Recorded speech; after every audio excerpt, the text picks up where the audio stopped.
If you saw me in the comments of this live stream, you had to know this video was on its way. Who we are looking at right here is a tuber by the name of Base Femoid, or Femoid. I'm not sure it's how it's pronounced, but she took issue with AIU's video on Kevin Cooper. Apparently, she's a big Kim Kardashian fan, and she's basically the prototype of this concept that I kicked around a couple of weeks ago where I said, hey, white men, you got to talk to your women, okay? Because ultimately, when it comes to a lot of the issues, particularly in the SJW type, over, or as Devin coined it, toxic empathy range, that's really where it comes from, man. That just that over, oh my goodness, that beautiful heart that a lot of women have. It has been used and weaponized against them, and against all of us. But they are a big driving force in this. So she took issue with Devin's video, and so he basically did a bit of a response, and then he did a live stream with the young lady, and he just takes her to town this entire time. And so what I want to do is just break in and talk about it and chop it up where and when I can. Now, this is a little later in the stream because I caught about 45 minutes of the stream until I was like, all right, but they were talking in circles for the most part. He would bring up how your empathy is weaponized against you, and she would bring up a lot of the propaganda and the rhetoric that she'd been, indoctrinated into. So without further ado, we're going to get into their conversation, and I will be cutting in as per usual. Let's go. So you tell me. Yeah, it's a product of a circumstance, and of course I don't know how much personal responsibility people have. Like, obviously there's some degree, but I do believe that the context is very important when judging these situations.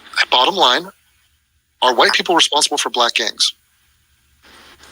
I don't Oh no, it's not. And that's why I really wanted to get into this, because a lot of the policies, and it's not white people.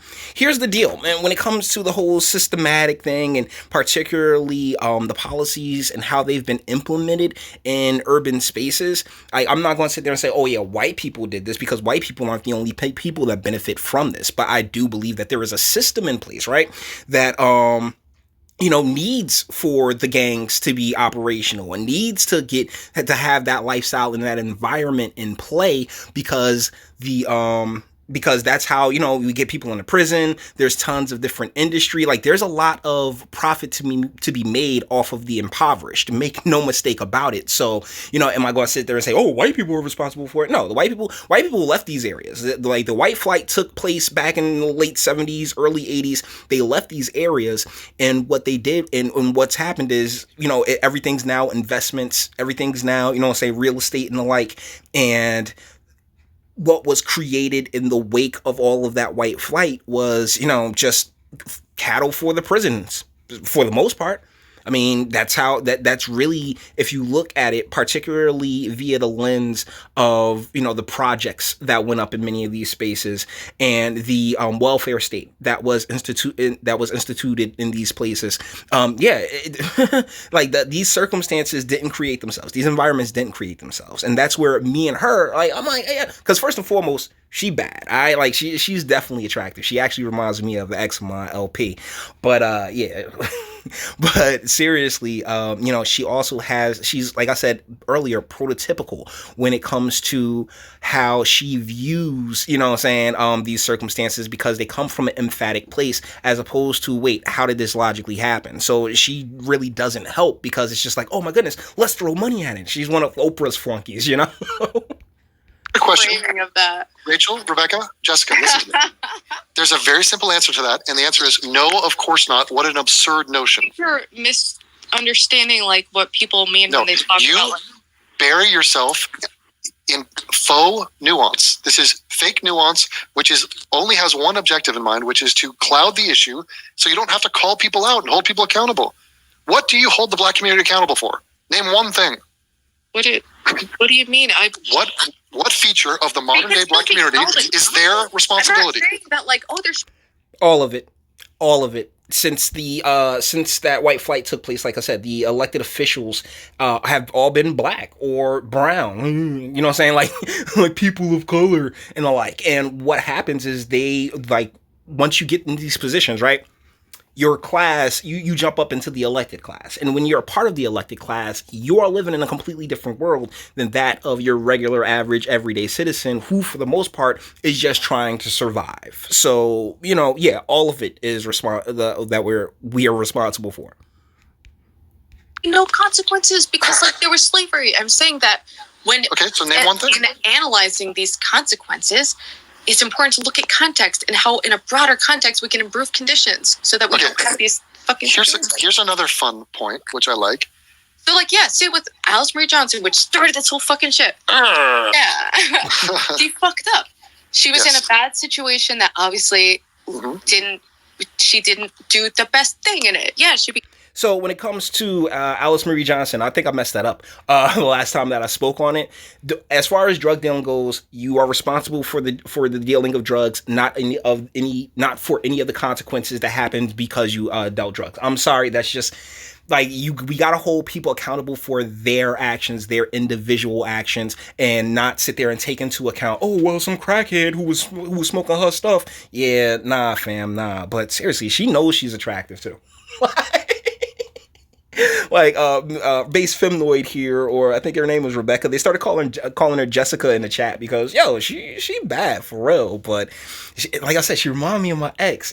But here's a fun thing, guys. I don't like white girls that like black guys. I really don't like.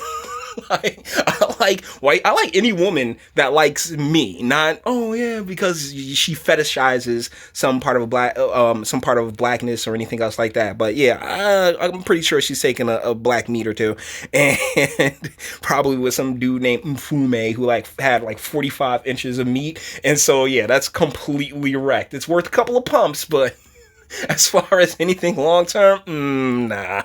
I'm a big drug dealer. That's bad. And she takes ownership over that. She said that have some responsibility. And I think, no, I'm not saying that she's just like this, fucking.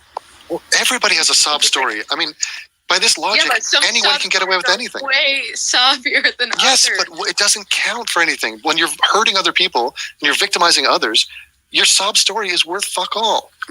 It doesn't help anything, and it's not a solution either. Well, for us to address it so these issues stop happening, then you absolutely need to look at why they happen. No, for these issues to stop happening, we have to hold people accountable for committing the thing that is the issue. So you think that's working like mass incarceration? You think that's like really lifting up the black community? Well, the mass incarceration, the problem is mass criminality. It's not incarceration. It's a criminality. No, but I'm saying that's the situation.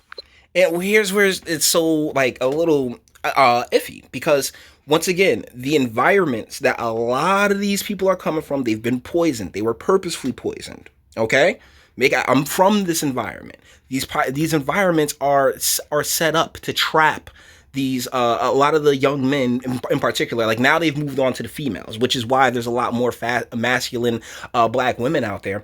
But what they've done in these communities, particularly via culture, and when I say they, don't ask me to add anything, but what's been done, particularly in these cultures, is that it's more of an emotional response. These young boys grow up without their dad. They are completely emotional, and thusly they go out and think under a feminist type mindset, under not feminist, but a feminine mindset, or under a feminine tint. So thusly, they aren't particularly fully cognizant of what they're doing. Because it's the environment that they came up in.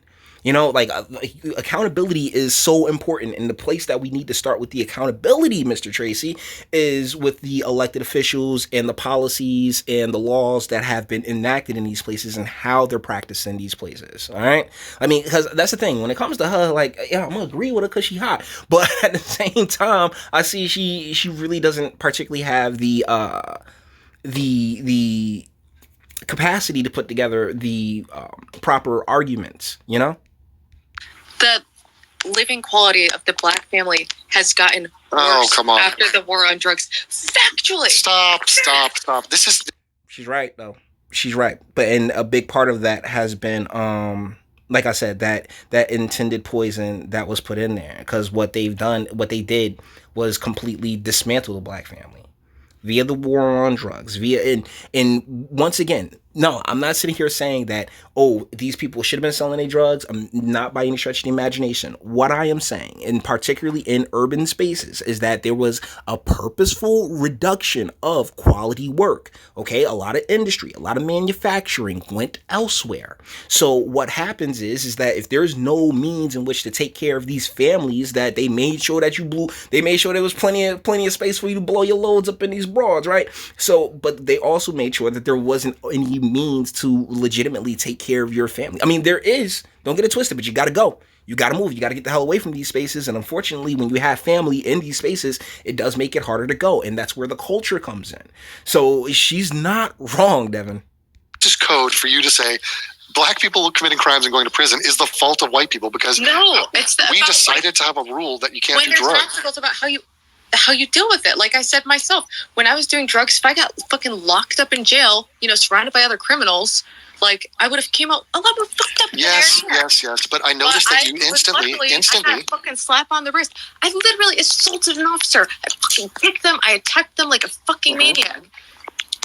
Well, I mean, that's clearly female privilege, but I mean, feel free to strike me, darling. It's fine.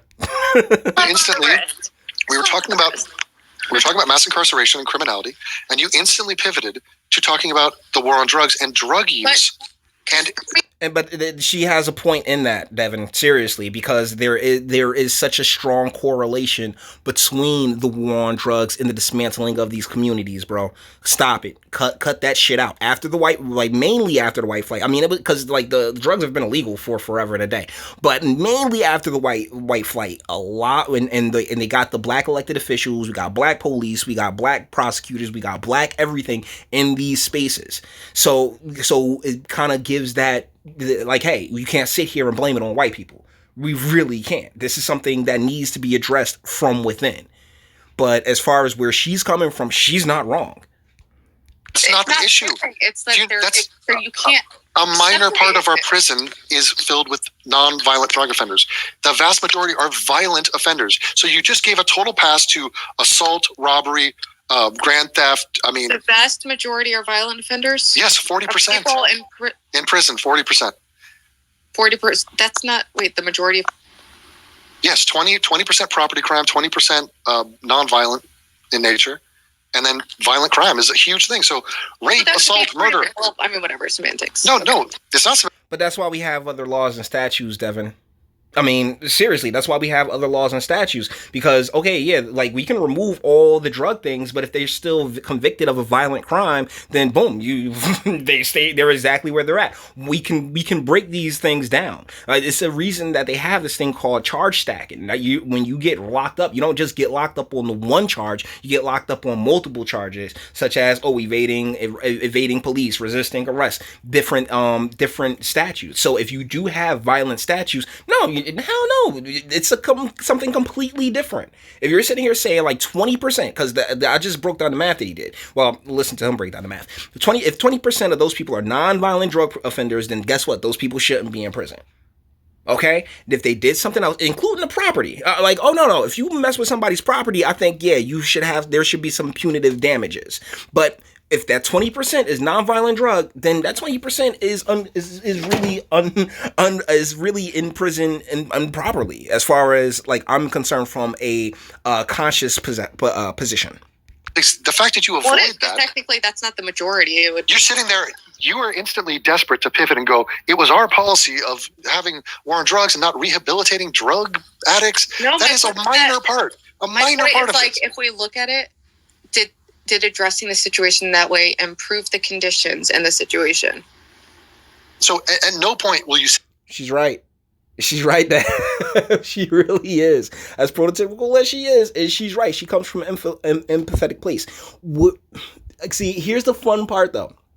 is that we're at a part where they're, I guess, discussing the drug war. I kind of just took a random space in there, like just beyond what I'd seen, because what I'd already seen in their conversation was, her trying to justify the Kim K and the Rodney Reed thing, which we really don't have to go back over here.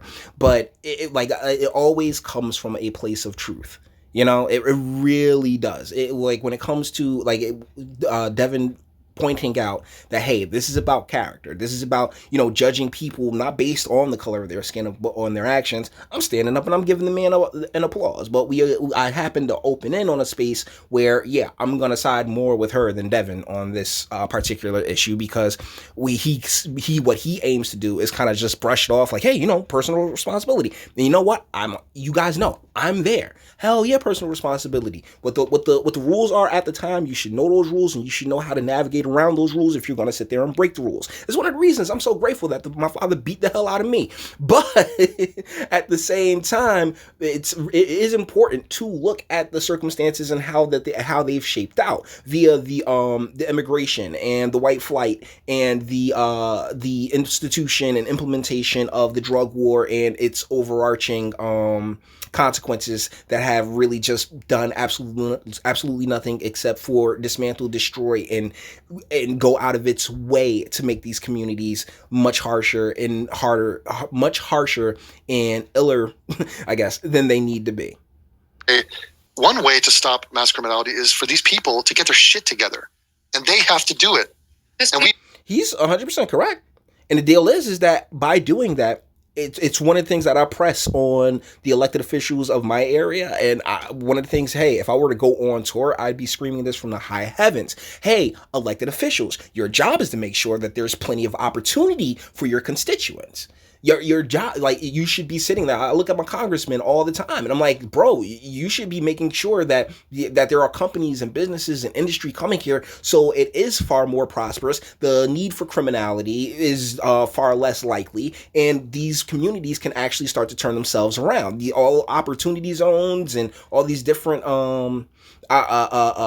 policies that have been put in place, particularly since Trump was in office, I think they can be used for good things. But what they'd rather do, and let me tell you exactly how these communities and areas work, is that the mayors and the and the council people and and the companies themselves, like they avoid these areas. What they'll have is, beauty shops, barber shops, fronts for, drug activity and there's just so many different, little things that they can take a photo op. The elected official can take a photo op. Oh yeah, we opened this new salon. We opened this new restaurant. We opened this new business that's a business, true enough, but it doesn't hire it, or it doesn't pay in the type of means in which, you're really gonna do all that great for yourself. This is like temporary part-time work, and by the end of, let's say, a few years, a lot of these businesses end up going out of business. So but it's a small thing that can get that makes these elected officials seem as if, oh yeah, they did something great. It's no different than the Oprah 5 million that I recently talked about, where it's like, oh yeah, $5 million for this school, and it gets headlines and it looks all nice and fine and fantastic, until you start to think about how these things function and how they function towards making more prosperous communities. And unfortunately, that's just not that's not really where the female mind is. The female mind is more about look than function, whereas the male mind is more about function, more about functionality, at least the when they're in their right minds, right? And so when it comes to females such as this, she's the prototype. She really does remind me of my ex. Oh my goodness, yeah, that was some good guts, bro. I ain't gonna stunt. She was into a thing, but it wasn't like a long-term thing. We both knew it wasn't a long-term thing. The only reason we were technically dating is because she didn't want to be a hoe, and I'm not gonna make you a hoe. It's all good. Yeah, we're dating, sure, but either way, yeah. Let's continue. Devin's right. They're both right. They really are. They're just coming from different angles about it. She's coming from an emphatic place. He's coming from a, hey, get your shit together place. Both are correct. Both are correct, but one of the main things that needs to go is the welfare state. And guess who implemented the welfare state? No, Negroes didn't have the power to implement the welfare state. Negroes didn't have the power to implement a lot of these policies. They they've been in a position to keep the status quo going. But as far as standing up against these policies and changing these policies that have clearly not worked over the last 30, 40 years, nah, they have no interest in that because that's not what they're there to do. It work like that. It hasn't worked, right? But it's not our fault. The second I won't put up with it is when they blame white people. Like Stop blaming white people and the system, which is code for white people, because they invented. No, champ. No. Cut that shit out, AIU. It's not code for the system. It's code for the system that is literally in place. There's the police, the laws, the policies. Yes, it does. There is a system. It's not code for white people. It shouldn't be code for white people. When it's said on this channel, it's not code for white people because as I just previously said, there's black people in it. There's Spanish people in it. There's endless people on the plantation. See, the system is the plantation that everybody talks about. The primarily Democratic Party plantation, which creates nothing but bureaucracy to give people jobs. Give mainly women jobs and really just clog up our lives with more government. See, that's what the system is. That's what the plantation is. It is that, and if you're sitting there paying somebody, they'll